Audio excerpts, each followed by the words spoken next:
I just started a Skyblock world a long time ago. Started playing it, really enjoying it. So I figured, I think I'm gonna start. Look at that. Watermelon just popped up right in front of me. That's awesome.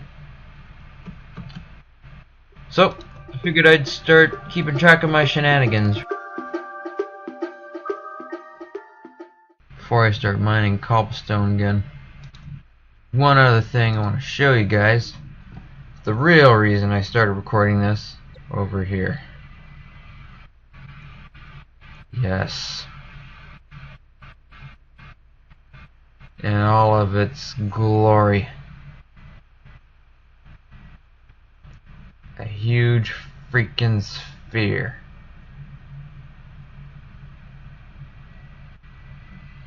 I do stuff like this all the time. So that's my project right now. Meanwhile, I'm also keeping up on my tree mining and my pumpkin mining. Harvesting, I should say. General harvesting. That tree's gonna be a pain in the butt to cut down. Okay, couple things I didn't explain. One, this house is awesome. And it's probably the first awesome thing I've ever built in Skyblock. Or ever. And believe it or not, this is the first house I've ever built in Skyblock. I built houses before, but not in Skyblock. And this is my first Skyblock house. Which is awesome. Second thing I didn't explain is what this giant sphere is actually for. Because I'm just such a great YouTuber. Minecrafter. Minetuber. We're all Minetubers. People who play Minecraft and record on YouTube, they're Minetubers. So this little shell, this spherical shell,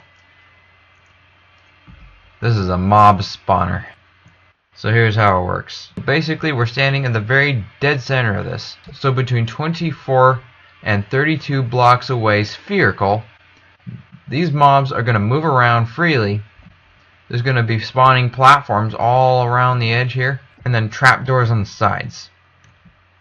That'll trick them into thinking that this particular block in front of them is safe to walk on, because the trapdoor counts as a block, but with it, when it's open, they're just going to walk off the edge, because they're not very smart.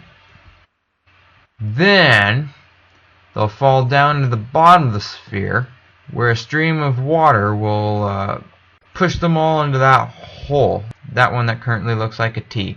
They're going to fall down into that crevice. That crevice right there. There's not going to be water in there. That's just going to be regular air. They're going to drop to their death.